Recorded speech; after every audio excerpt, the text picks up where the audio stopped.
Whenever we talk about the politics of AI, it's really easy to get lost in all the complex, techie debates. But let's be real. The story here isn't really about algorithms. It's about power. In this explainer, we're going to look at the evidence for what seems to be a coordinated global campaign by a handful of super wealthy actors to rewrite the rules of our society. And they're using AI to do it. Okay, so let's just dive right in with the one question that cuts through all the noise. Who is actually writing the rules for our future? Is it the people we elect in a democratic process? Or is it a small, unelected group of billionaires and tech execs operating behind the scenes? To really get what's going on, you kind of have to learn to translate the language. We hear all these buzzwords like innovation, competitiveness, simplification. But when you follow the money, when you look at the actual policy proposals, you realize these words are just cover for a much simpler agenda: grabbing more power, taking more control, and making sure nobody can hold them accountable. So who exactly is behind this big push? Well, it turns out it's not just one company or one person. What the evidence shows is a coordinated network, and it's global. It operates across both the US and the European Union, and what's wild is that it uses a remarkably similar playbook in both places. And when you start digging into the documents, the lobbying records, all the political connections, you see the same four groups pop up over and over again. You've got the big tech firms and their bosses, the industry lobby groups that they pump money into, their political allies in government, and the huge donor networks that basically tie it all together. Right at the heart of it all, of course, you've got the tech giants. Companies like Meta, Google, Microsoft, Apple. They're not just building the tech. They are spending hundreds of millions of dollars to shape the laws that govern it, making absolutely sure that the rules benefit their business models first and foremost. But here's the thing. They're smart about it. They don't always do the lobbying directly. A huge chunk of their influence is funneled through these really powerful industry groups.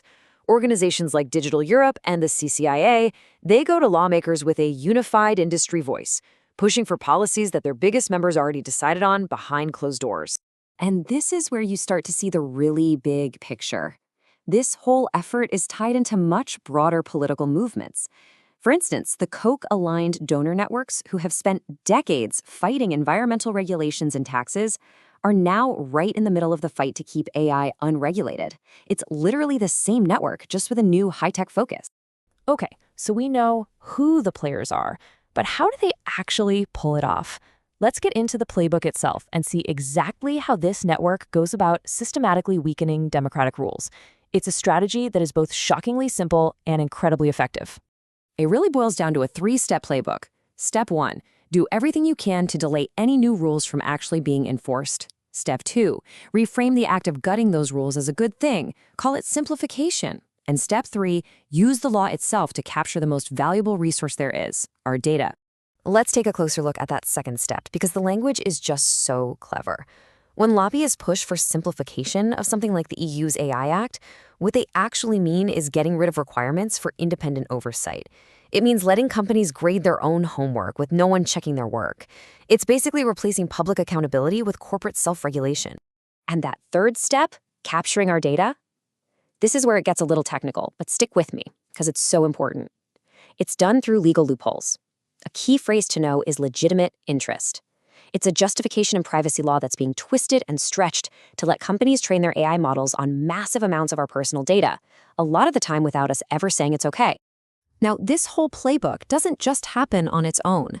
It's powered by what's basically a transactional alliance between these tech billionaires and certain political groups, especially on the far right.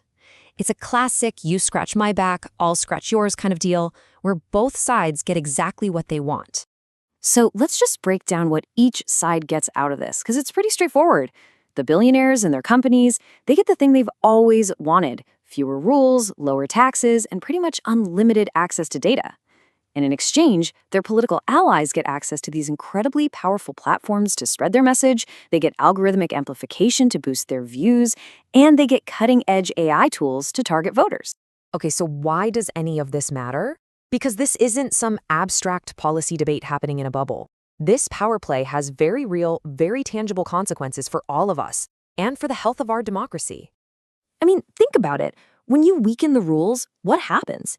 You get fewer limits on surveillance. You get more automated decisions about your life, your job, your loans, made by black box systems. We, the public, have less and less leverage over the tech giants that run our lives. Our information environment gets polluted.